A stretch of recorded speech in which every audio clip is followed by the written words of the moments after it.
الصلاة والسلام عليك يا سيدي يا رسول الله وعلى آلك وصحبك يا سيدي يا حبيب الله. الصلاة والسلام عليك يا سيدي يا رسول الله وعلى آلك وصحبك يا سيدي. بعد الصلاة کے عالی مرتبہ حضرات ہماری طرف پڑی طوفانی بارش ہے اور میری آدھی ٹانگیں پانی میں، اور یہ تقریباً کوئی 12:15 کی شروع ہے ہماری طرف.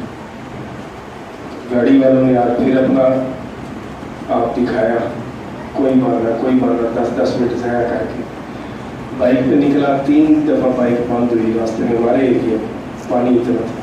لیکن یہ جمعے کی برکت تھی کہ پھر جب پانی سے نکل کے کیک مارتا تھا پہلے کیک پہ اسٹارٹ ہو جاتی تھی. بڑی مشکل سے آپ تک پہنچا. کپڑوں کی حالت بھی آپ کے سامنے.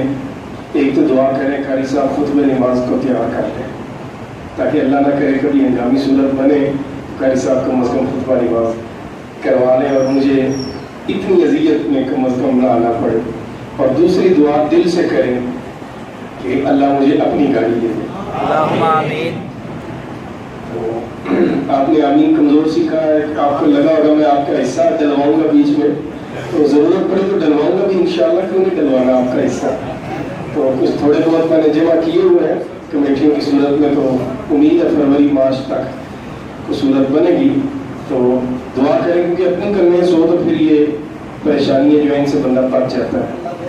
اور اب چونکہ وقت کے پاس گنجائش بالکل تھوڑی ہے، 5 منٹ ہے صرف ہمارے پاس، تو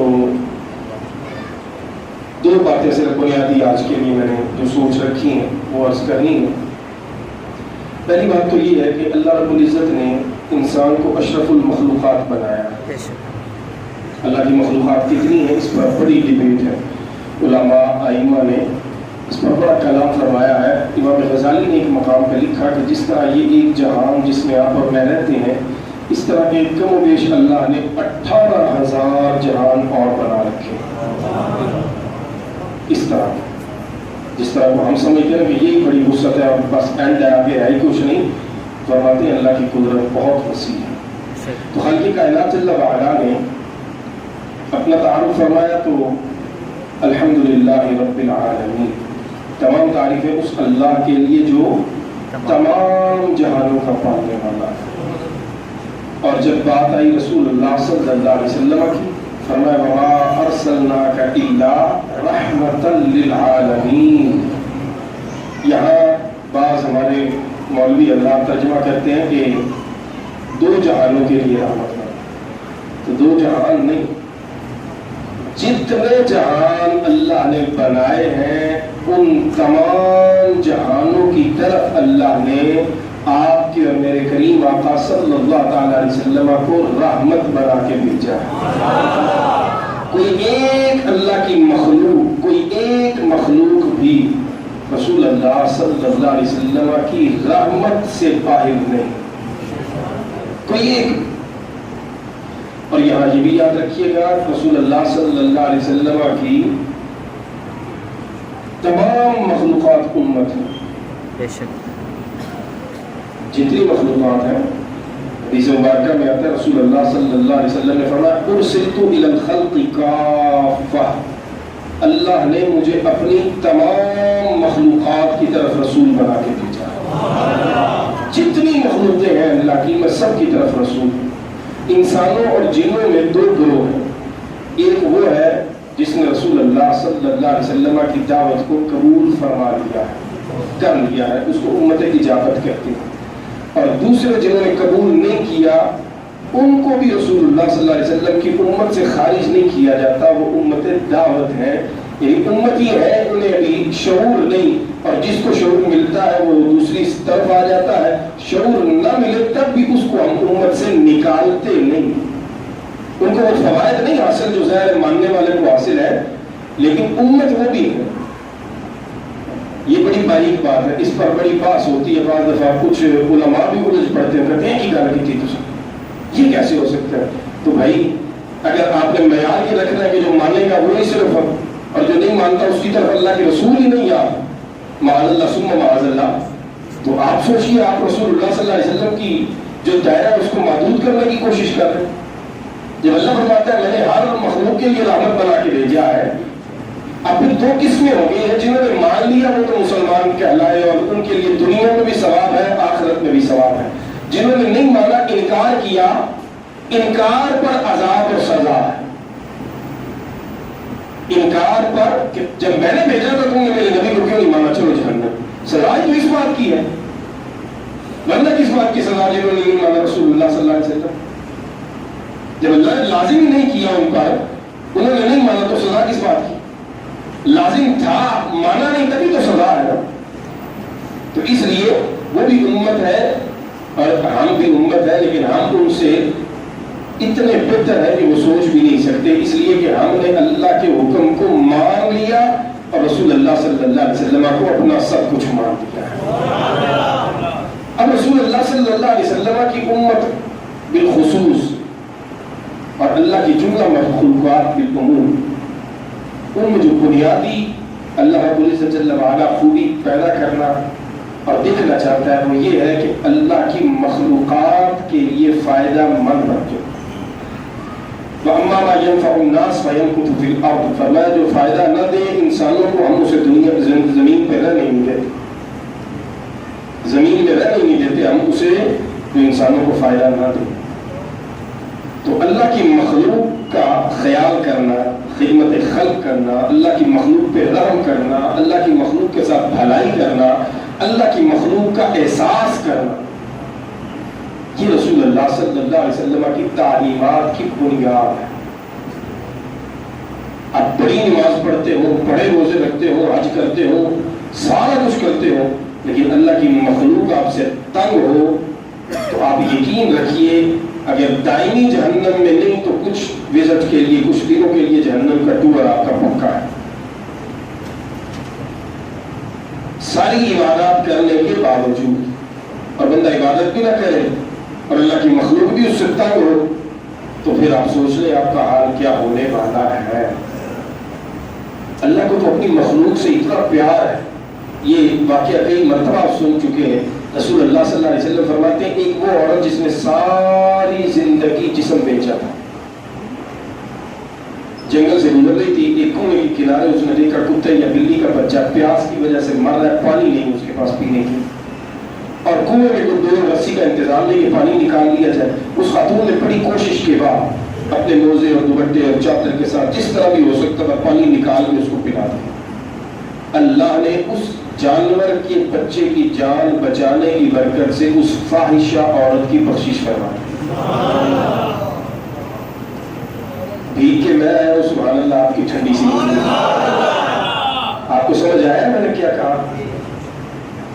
ایک بد کردار عورت جانور کے بچے کو مرنے سے بچاتی ہے، اللہ اس عمل کی برکت سے اس کی بخشش کا انتظام فرما دیتا ہے۔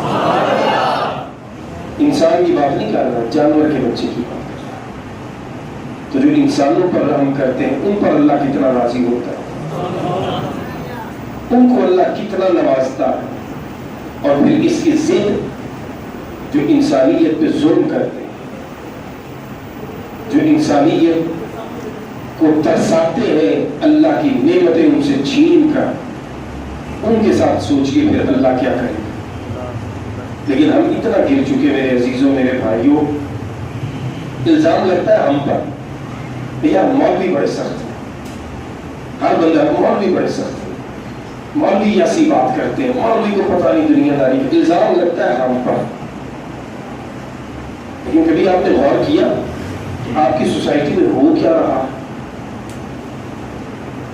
3 دن پہلے کی بات ہے، آپ میں سے اکثر جانتے ہو، سوشل میڈیا پہ جو ہے وہ تو بہت اچھی طرح جانتے ہیں، ٹی وی پہ بھی خبر چلی، کراچی کے اندر ایک جماعت کے لوگوں نے گدھے کے اوپر ایک بندے کا نام لکھا اور مار مار کے اس کی ٹانگیں توڑ دی، اس کا زخموں سے برا حال کر مار مار کے۔ بڑے مولوی ہیں، تجھے جو مرضی کرو تو اٹکل لسان سے، آپ کا نہیں کہہ رہا، ایک جنرل بات کا، یعنی اب جس نے گدھے کے ساتھ یہ ظلم کیا کیا ان کو ہم انسان کہہ سکتے ہیں؟ اب اس حد تک ہم اپنے معاشرے کو گرا دیں گے کہ جانوروں پر ظلم ہوگا۔ رسول رحمت صلی اللہ علیہ وسلم کائناتوں کے تاجدار جنگل سے تشریف لے جا رہے تو فریاد کی آواز ہے. ہم نے صحابہ کو فرمایا کو پڑھے درد اور کرب میں ہے, دیکھو کون ہے کیا ہے. دیکھا تو ایک ہرنی, ایک شکاری نے اس کو جال میں پھنسا ہوا تھا. رسول اللہ صلی اللہ علیہ وسلم تشریف لائے تو اس نے فریاد کی. کریم آقا صلی اللہ علیہ وسلم نے فرمایا اس کو آزاد کر دیا. آزاد کر دیا گیا, وہ چلی گئی. جس نے شکار کیا تو وہ غیر مسلم تھا. آیا رسول اللہ صلی اللہ علیہ وسلم کو تشریف فرما, دیکھا صحابہ کو دیکھا. اس نے کہا میں نے شکار کیا تھا, کدھر؟ کریم آقا صلی اللہ علیہ وسلم نے فرمایا کہ وہ فریاد کر رہی تھی کہ میرے بچوں کو دودھ پلانا ہے, بھوکے ہیں, دودھ پلا کے واپس آ جاؤں گی, تو میں نے آزاد کر دیا. وہ آ جاتی ہے, بھی انتظار کر. تو غیر مسلم نے ہنس کے مذاق کرتے ہوئے کہا بھلا شکار بھی جال سے نکل کے کبھی واپس آیا؟ آپ صلی اللہ علیہ وسلم نے فرمایا نہیں آتا, لیکن بیٹھ جاؤ آج آ جائے گا. اب اس کو یقین نہیں تھا. اس نے مذاق کے انداز میں کہا اچھا جب آئے گا تو پھر میں بھی آپ کا کلمہ پڑھ لوں گا. ٹائم گزرنا شروع ہوا. صحابہ تھوڑا تھوڑا مڑ مڑ کے دیکھنے لگے کہ ٹائم زیادہ ہو رہا ہے, یہ نہ ہو کہ وہ آئے نا. اور رسول اللہ صلی اللہ علیہ وسلم کی بات پر پھر یہ بات میں ٹھٹھا اور مذاق اڑانے کی کوشش کریں. تو تھوڑی دیر کے بعد دیکھا دور سے تھوڑی تھوڑی گرد اڑی. صحابہ کے چہروں پہ خوشی آ گئی. جب دیکھا قریب آئی تو ہرنی اکیلی نہیں تھی, اپنے بچوں کو بھی اٹھایا ہوا. اس غیر مسلم نے پھر سر قدموں پر رکھا. اس نے کہا جانوروں کو بھی جب آپ کی اتنی حیا ہے تو پھر میں انسان ہو کے کیسے دور رہ سکتا. مقصد کیا ہے میرا؟ رسول اللہ صلی اللہ علیہ وسلم کے پاس جانور بھی فریادیں لے کے آتے تھے, اس یقین کے ساتھ کہ کہیں اور کوئی سنے نہ سنے, یہ ہستی ہماری سنے. آج اس کی امت جانوروں پہ ظلم کرے. یہ نفرت کہاں سے آئی؟ یہ سیاست سے آئی, یہ دین سے نہیں آئی. بدنام آپ نے مولویوں کو کر دیا, دین کو کر دیا. کبھی اپنی سیاست کا حال دیکھیں. گالیاں اتنی فحش دی جاتی ہیں میڈیا پہ, ٹی وی چینلز پہ بیٹھ کر کہ بندہ شرماتا ہے کہ یار یہ ہو کیا. چپیڑیں ماری جاتی ہیں ایک دوسرے کو, ماں بہن کی گالی دی جاتی ہے. اور اب انتہا یہ ہو گئی کہ جانوروں کو بھی ہم نے اس میں گھسیٹنا شروع کر دیا. تو میں کئی جمعات سے آپ سے ہاتھ جوڑ کے گزارش کرتا ہوں, مجھے اس سے کوئی غرض نہیں کہ آپ کی کون سی جماعت ہے, لیکن مجھے غرض اس سے ہے کہ میرے نبی کے دین کو ہمیں اپنی زندگیوں میں سب سے اول رکھنا. ہر رشتے سے اوپر ہم نے رشتہ اسلام کا رکھنا. مجھے بتائیے اگر کوئی تحریک انصاف کا میرا بھائی بیٹھا ہے تو نون لیگ والوں کو کافر سمجھتا ہے کہ مسلمان سمجھتا ہے؟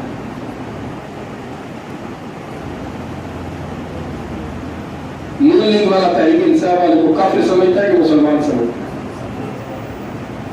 تو کم از کم اتنا حق تو ایک دوسرے کا مان لو کہ وہ بھی مسلمان ہے, میں بھی مسلمان, کہ اتنا بھی حق نہیں دینے کو تیار ہوں ایک دوسرے.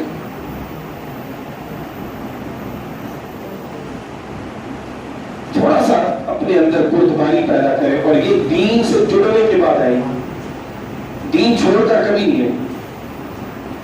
دین سے جڑیں گے تو پھر یہ زندگی پرسکون ہوتی چلتی ہے. اور اللہ کرے ہماری سیاست بھی دین کے تابع ہو جائے. ہماری سیاست قرآن و سنت کی روشنی میں آ جائے. ہمارے ممبران اسمبلی جب اسمبلی میں بیٹھے تو ان کی عقلوں میں, ان کے دلوں میں, ان کے شعور اور لاشعور میں قرآن کا نور موجود ہو.